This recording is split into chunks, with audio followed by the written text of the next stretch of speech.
will evoke some conversation. I'll try my best to have some simple takeaways from each of our nightly sessions, but at the same time, I hope that there's something that's brought to the table for us to be in conversation about. And though I may provide more questions than I will answers, I hope that there's some answers in there from the presentation that I have. What I'm hoping, inshallah, for the 2 weeks that I'm here spending this time with you, the first week to be oriented around welcoming the month of Ramadan. The month of Ramadan, of course, it's a full month, which is both not a long time, but also it is 30 days. To take some time to appreciate really what we're getting ourselves into, I think is important. Because once we get into the second half of the month, and especially the last 10 days, we know that more or less to be the business end of things. We're there to ask Allah for the things we need most in life. We're there to secure our forgiveness. Salvation is maybe not a word that we used appropriately in Islamic context, but we're there to secure something about this life and the next. But leading up to that, I think there's an opportunity to really focus our attention. We know from our tradition that the month of Ramadan is a month that Allah is the host. We are guests in the banquet of God. And being a host, of course, requires a certain set of etiquettes, and Allah being the host, it's not really upon us to think about that or to dictate anything. But being a guest also has a certain set of etiquettes, right? So one of the things that I'm encouraging myself and all of you to think about as we have been welcomed to this month, of what are the etiquettes that are appropriate for a guest when it comes to this month of Ramadan, right? How are we presenting ourselves? If we're going to the house of God, the banquet of God, what is it that we're hoping to gain? What is it that we're hoping to achieve? And how is it that we're going to conduct ourselves in this month that makes us a good guest? So in the first week, inshallah, I'll be focusing our conversations around the 44th dua from As-Sahifatu Sajjadiyah. Sahifatu Sajjadiyah, of course, has many du'as for many different occasions. The 44th one is one specifically the Imam has recited in welcoming the month of Ramadan. Now, it's not a very long dua, which means we can read it in the span of maybe 10, 15 minutes. But what we'd like to do in the reflections over this week, maybe 5 days, 6 days, is to provide a little bit of commentary and just to kind of take our time as we go through it. What is the Imam saying about the month that is worthy of our attention, worthy of our reflection? So I really won't spend much time on introduction to the Sahifa. This is a practicing community, it's a learned community. So because of that, this doesn't need to serve as an introduction to the importance of the Sahifatu Sajjadiyah. But a reminder, as we see in interactions that we have with other Muslims, these are gems that are in our possession. And it's really a reminder for us to try and do justice to the resources that we have at our disposal. One of the anecdotes that's shared by one of our scholars, the late Sayyid Marashi Najafi. If you visited Qom, you may know his grand library, which was and may still be one of the largest in the region, Islamic libraries and library in the region. He, of course, had correspondence with many ulama from other schools of thought. And in one of the interactions he has with the Grand Mufti of Egypt, Sayyid At-Tantawi, in the mid-80s, he gifts this Sahifatu Sajjadiyah to him and extends almost like as a point of respect and as a point of conversation that this is one of the books that we revere, and it's of course it's attributed to the Ahlul Bayt. You have great reverence. I wanted to share this with you. We have similar cases with Nahj al-Balagha too, but when this Grand Mufti and the Imam of Al-Azhar receives this book, this is the comment that he gives, and I'm quoting. He says, "It's indeed an extreme misfortune that up until now we have failed to become acquainted with this eternal and priceless book that is from the bequests of the Holy Prophet and his pure family. Whenever I glance into it, I realize that these are words higher than that of the creation and lower than that of the Creator." Right? So we have a similar sort of expression also about Nahj al-Balagha. But basically, it's to say, not only is this a valuable book and maybe a point of support for our way of life and our attachment to Ahlul Bayt, it's also a source of instruction for us. If an outsider looks to this and says, wow, you have something so invaluable here, it's upon us to kind of take seriously what's here. All right. A few introductory points about dua. It's very possible that a common attitude, a popular attitude and perception towards dua is a request that we're making from God. This is correct, but it's incomplete if we look at dua and the reciting of dua simply as a means of making requests to God. What does dua mean? Dua in its most basic form is a call out to someone. And when we call out, what are we doing? We're trying to get the attention of another person, right? Now, either we need something from them or they need something from us, but we're intentionally trying to establish some sort of communication or relationship. And the way that we do this is a little different from other forms of establishing communication. We also have munajat. Munajat are those whispered prayers, right? They're an intimate sort of communication where you're either in such close proximity to the individual or the issue is so sensitive that you have to express yourself in a secretive or intimate fashion. But the basic point is this: if dua is a call out to someone or something, if we are reading dua, there have to be some basic questions that we're asking. First of all, are we truly calling out to God? Okay? Number one. So you have to be intentional in your call. If I call this brother, oh brother, and he looks to me and I don't have anything to say, he's going, what's wrong with you? Do you need something from me? So when we're making that call to God, we're calling out to God, what's the intention behind it? Why are we trying to secure God's attention? The second thing is, something is asked, something is said. What are we saying to God? What is it that we want to communicate to God? If we are asking something, what are we asking for? If we are sharing something, what are we sharing? For what reason? One of the, I think, barriers that we can break through for someone like myself, it's possible many of you, if not a majority of you, have already broken through these barriers, but to try and get to a more refined practice of Islam, to break through the barrier of thinking of dua simply as a medium to secure some sort of worldly or otherworldly benefit.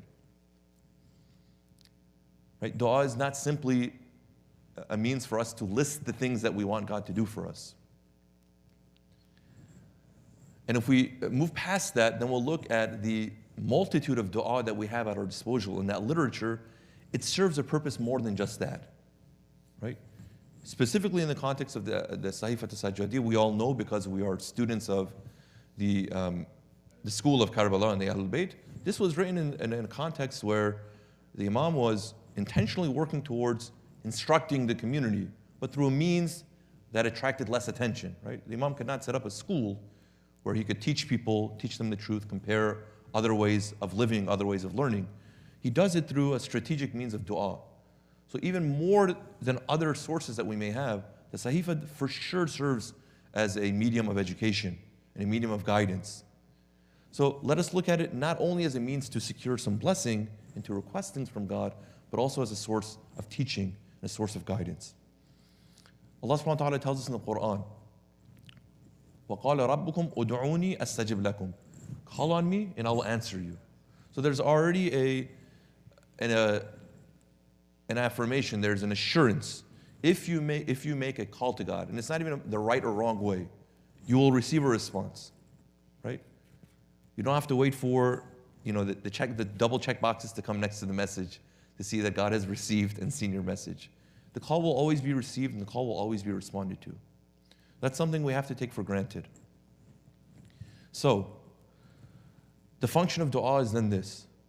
Number one is to request something from God. And number two, like we're saying, to penetrate past simply asking, is to try and be in conversation with Allah. And in being in conversation, again, you want to move past the formalities, right? You're not writing God an email to request certain things. You're trying to engage in a type of conversation that you can speak your mind, you can speak your heart, you can be authentic. And let's just have a simple moment of reflection. Like, how frequently do we really have conversations with people that we feel like we can be authentic in our conversation? Because it's not utilitarian in that it serves some end, right? If I converse in a business setting, I'm doing that because it's a requirement of my job. It's needed for me to advance whatever, projects that I'm working on, whatever responsibilities that I have. It's imposed. If I didn't need to, I may not have done it. Conversations that I have with friends. A lot of times there's pleasantries, there's chit-chats, there's catching up. Those are good things. Family. How much of that, though, do we feel like we're expressing ourselves? We're sharing who we are. We're sharing how we're feeling. There's a level of authenticity and vulnerability that's there.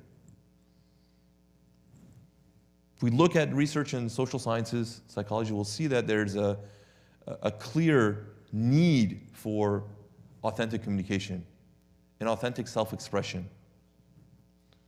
We're living in a world that it's incredibly connected, and it continues to be connected, but at the same time there's isolation in the connection that we have. We live in a global world, and in the last 150, 200 years, we're able to establish connections and be in conversation with people all over the world that previously we could not be. But that doesn't mean that we are connecting with them, that we are establishing relationships with them, we are expressing ourselves to them. So as we grow in our global footprint, also our sense of isolation, research is showing, is also increasing. And this is particularly true in an American context. America is one of the cultures that ranks highest on its individualism, right? We work together incredibly efficiently, but we live individually. So the dua is helping us, it's training us, and especially in a month like this, it is teaching us how we can express ourselves and the importance of self-expression and how it is that we should express ourselves in an Islamic context.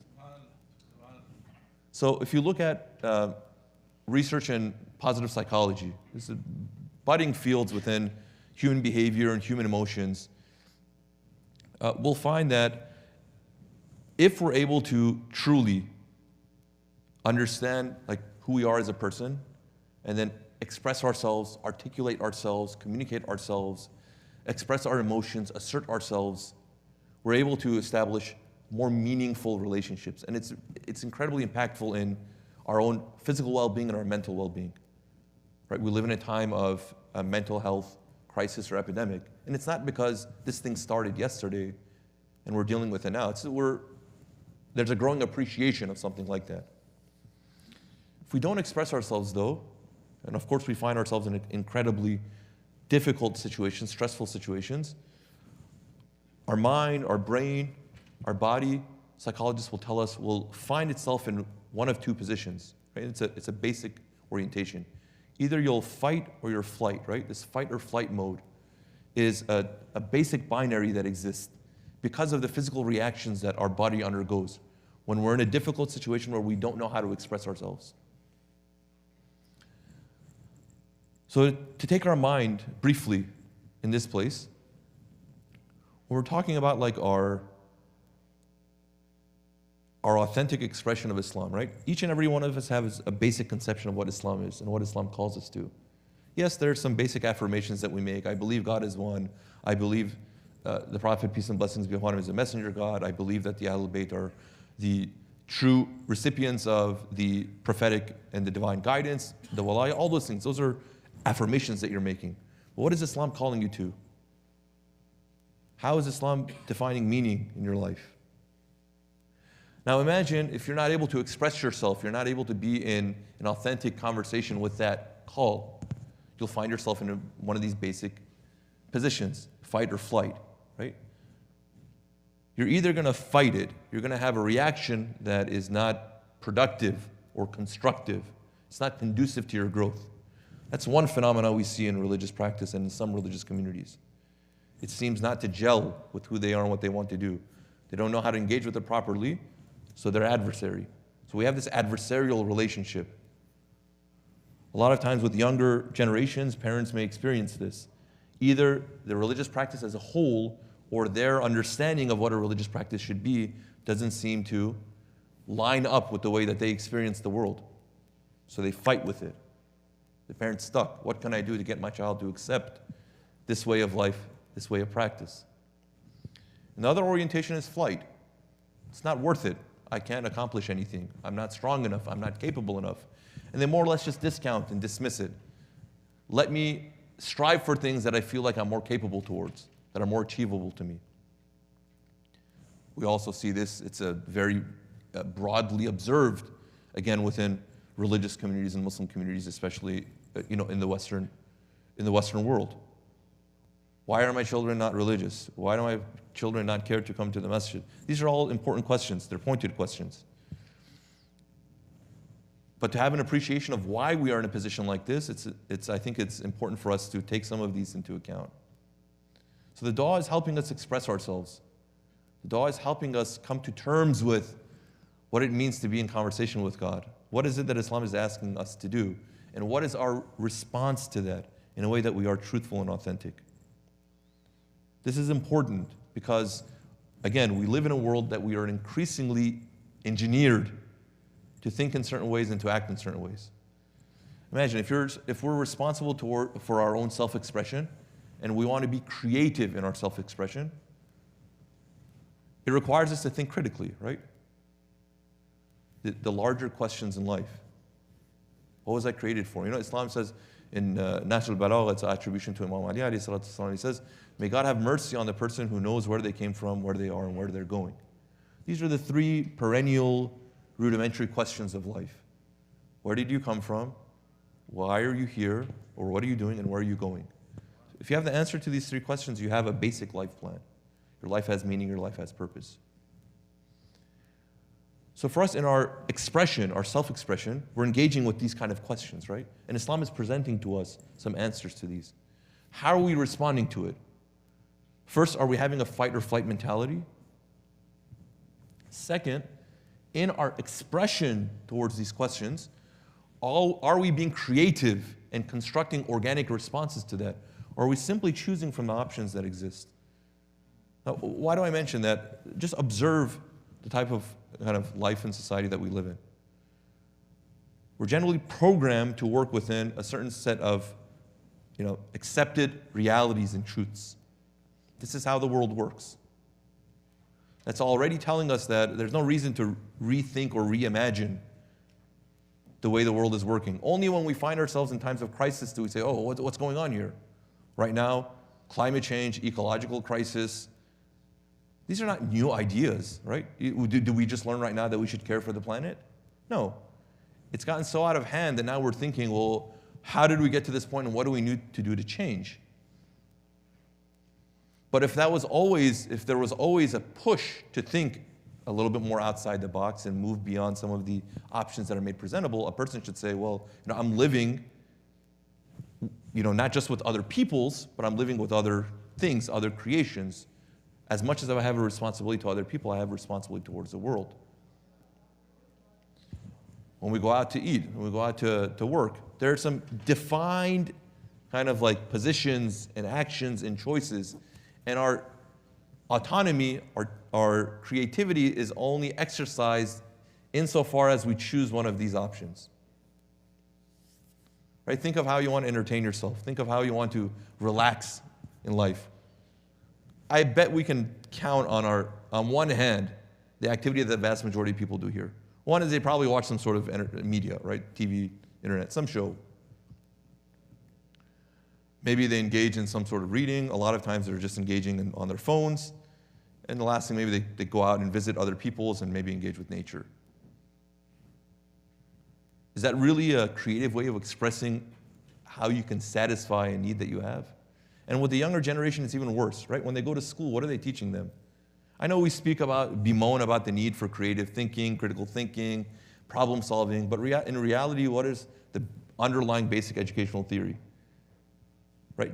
The philosophical education that John Dewey established in American schools is the person who goes to school needs to become a good worker. They need to become an efficient worker. So worker, yes, there's maybe some creative development that needs to be there to solve problems, but basically you have a certain set of functions, you need to do them very well. So you're taught to do them. Your conception of the world revolves around certain predefined categories. So you're really good at turning this knob, so you go become an engineer. You're really good at solving this calculus, you go become mathematician. You're really good at like connecting with people. You go become a counselor. But is there really an opportunity for the person to think how it is that they want to express themselves? So dua is more than just, all right, let me take 10 minutes and read this Arabic and hope for the best. It's an attempt to try and engage with some of these very basic questions about what we're doing in life and what we want to achieve. So there's two things to keep in mind when we're reviewing this dua. Number one, what are we asking Allah for? It's a real question.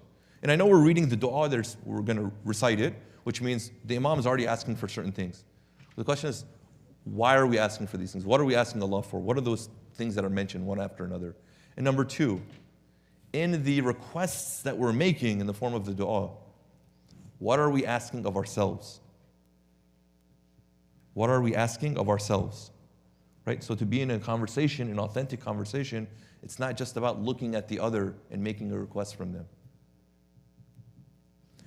So I think we have 4 minutes. All right, 4 minutes. Let's read the first line, all right? And try to apply some of these basic orientations and attitudes. The Imam begins like this. Bismillah ar-Rahman ar-Rahim. Alhamdulillah alladhi hadana lihamdihi. All praise belongs to Allah that guided us to His praise. وَجَعَلَنَا مِنْ أَهْلِهِ, and made us from amongst His people, His children, His collective, His community. لِنَكُونَ لِإِحْسَانِهِ مِنَ الشَّاكِرِينَ, so that we may be, through His beneficence, His kindness, His mercy, from amongst the thankful. وَلِيَجْزِيَنَا عَلَى ذَلِكَ جَزَاءَ الْمُحْسِنِينَ, and so that He may recompense us for that thankfulness, the recompense of the good doers. So that's the first of maybe like 30 lines that we have in the dua, okay? So the Imam is establishing praise to God who has made us of the praiseful, okay? So what are we saying to God? What does that sentence right there mean? What have I just said? We can praise God, okay. What does that say about me? That I'm thanking God for Him making me among the praisers of Him. That's a more difficult question to answer. And thank you, Allah, for making me from amongst your people. Okay, well, God is merciful, God guides, so He decided to make us. That's His function. Well, what does that say about us? That we were made a part of this community, that we were made a part of this nation, that we were made a part of this people. And this one thing to think about for tomorrow. لِنَتْكُونَ لِإِحْسَانِهِ مِنَ الشَّاكِرِينَ, through the kindness that God has shown us and positioned us this way, that we may be among the thankful. Right? Okay. So we're expressing that, God, you've done this in the expectation that we be of the thankful ones. So that's what we're saying to God. But what are we asking of ourselves? What are we asking in our thankfulness to God? And that's the question we want to explore tomorrow. First of all, in the positioning of us being Muslim, is that making us people who are engaging in thanks? That's the first one. Number two, why is it important that we may be of the thankful people? And please, like I said, try to move past some of the more, cookie cutter answers. Well, it's good to give thanks because it's the nice thing to do, the right thing to do. That's a good answer. Those are good Saturday school answers. And even your children they're nuancing those responses much more every day. And the third thing, what does it look like to give thanks? Here it's not saying give thanks to God. It's just saying being of the thankful ones. What does it mean for us to be of the thankful ones? It's a basic idea, but honestly, if we unpack something like this, many of the truths that we're searching for, many of the knots that we find ourselves experiencing in life, we can untie them, we can uncover them. Doesn't require us to read dua after dua after dua, page after page after page. If we just take our time and focus, there's a lot of really good, I think, answers that we can find and realizations that we can uncover, inshallah. And that's the purpose that we're trying to do. We may not finish the dua, but we're hoping that we take the time to explore it and appreciate it. So my ask is for tomorrow, inshallah, the dua is accessible. You have a phone, you have access to the internet, you have access to library, a dua manual. The dua is there. Look through the dua very briefly. Number 2, read the first few lines in preparation for tomorrow. And third, think about this idea of what it means to be thankful. Are you thankful? What does it mean for you to be thankful? How are you thankful? Why is that important, inshallah? We'll pick up tomorrow night, inshallah. Salawat ala Muhammad wa ala Muhammad.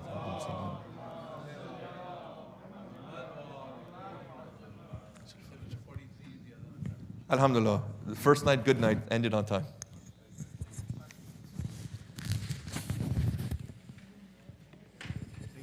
Jazakumullah khairan.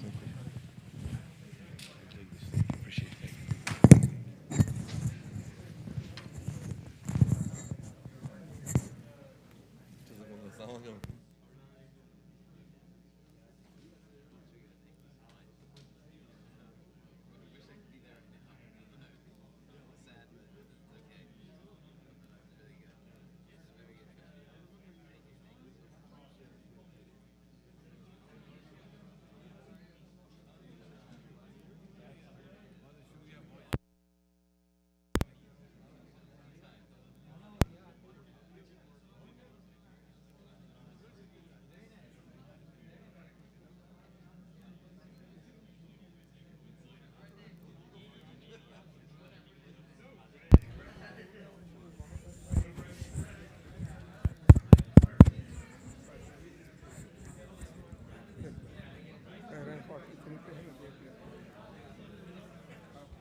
أعوذ بالله من الشيطان الرجيم بسم الله الرحمن الرحيم إن الله وملائكته يصلون على النبي يا أيها الذين آمنوا صلوا عليه وسلموا تسليما. Allah, brothers, please, the azan is on.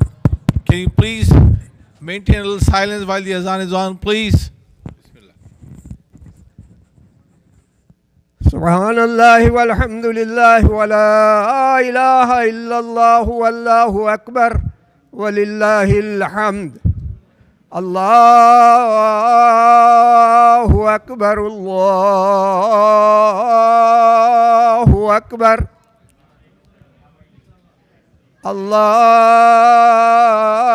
الله أكبر الله أكبر. أشهد أن لا إله إلا الله أشهد أن لا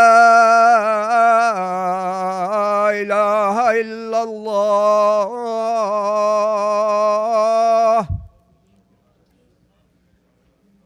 أشهد أن محمدا رسول الله اللهم صل على محمد وآل محمد. أشهد أن محمدا رسول الله صل على محمد.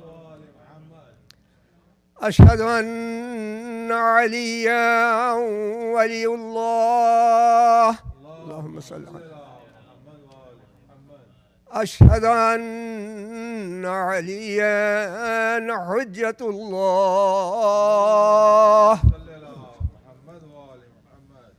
حي على الصلاة حي على الصلاة حي على الفلاح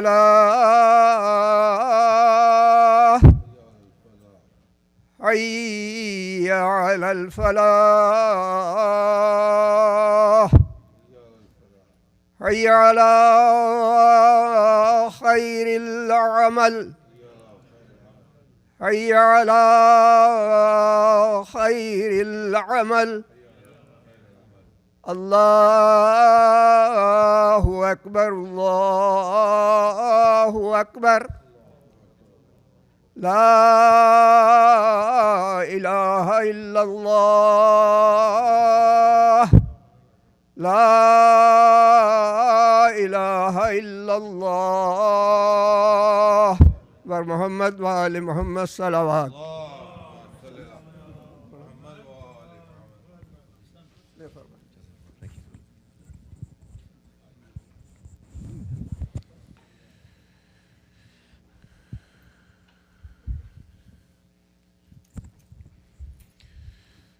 بسم الله الرحمن الرحيم. استغفر الله ربي واتوب اليه. الله اكبر الله اكبر. اشهد ان لا اله الا الله. اشهد ان لا اله الا الله. اشهد ان محمدا رسول الله. اشهد ان محمدا رسول الله صلى الله عليه وسلم. أشهد أن عليا ولي الله. أشهد أن عليا حجة الله عليه صلوات الله. حي على الصلاة حي على الصلاة حي على الفلاح حي على الفلاح حي على خير العمل حي على خير العمل. قد قامت الصلاة قد قامت الصلاة. الله أكبر الله أكبر. لا إله إلا الله.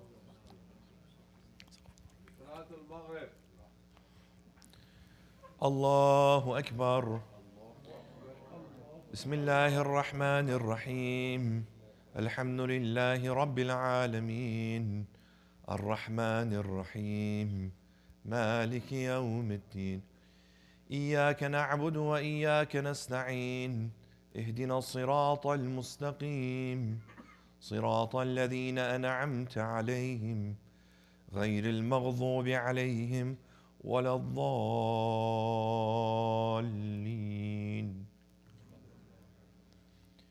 بسم الله الرحمن الرحيم. إنا أنزلناه في ليلة القدر وما أدراك ما ليلة القدر. ليلة القدر خير من 1000 شهر. تنزل الملائكة والروح فيها بإذن ربهم من كل أمر. سلام هي حتى مطلع الفجر. الله أكبر.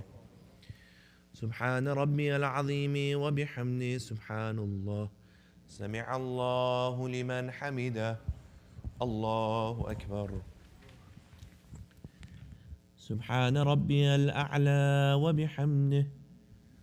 الله أكبر الله أكبر. سبحان ربي الأعلى وبحمده. الله أكبر. بحول الله وقوته أقوم وأقعد. بسم الله الرحمن الرحيم. الحمد لله رب العالمين الرحمن الرحيم مالك يوم الدين. إياك نعبد وإياك نستعين. اهدنا الصراط المستقيم صراط الذين أنعمت عليهم غير المغضوب عليهم ولا الضالين.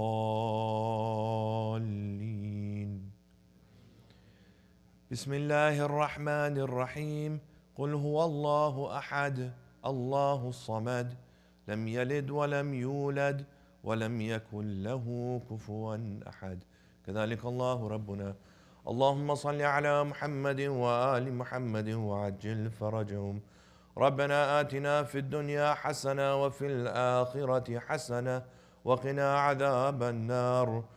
رب اغفر لي وارحم وتجاوز عما تعلم إنك أنت العز الأجل الأكرم وأنت أرحم الراحمين.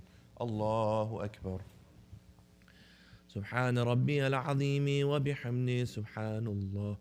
سمع الله لمن حمده. الله أكبر. سبحان ربي الأعلى وبحمده. الله أكبر الله أكبر. سبحان ربي الأعلى وبحمده. الله أكبر. الحمد لله. أشهد أن لا إله إلا الله وحده لا شريك له وأشهد أن محمدا عبده ورسوله. اللهم صل على محمد وآل محمد. حول الله وقوته أقوم وأقعد.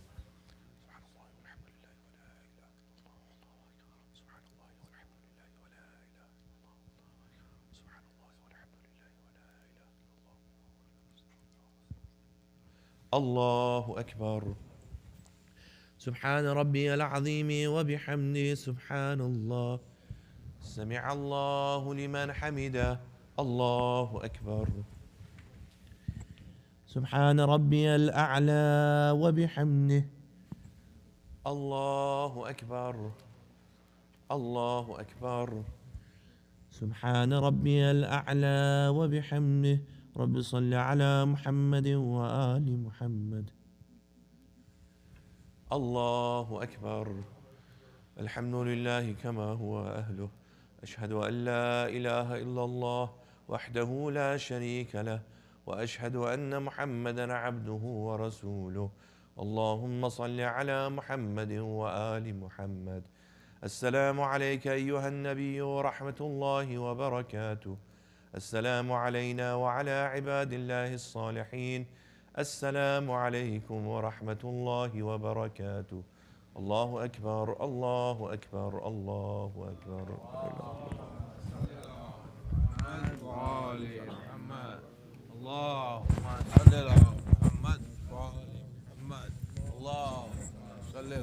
Brothers, we'll get together for Salatul Isha at 8:45 inshallah. بسم الله الرحمن الرحيم. يا علي يا عظيم يا غفور يا رحيم، أنت الرب العظيم الذي ليس كمثله شيء وهو السميع البصير.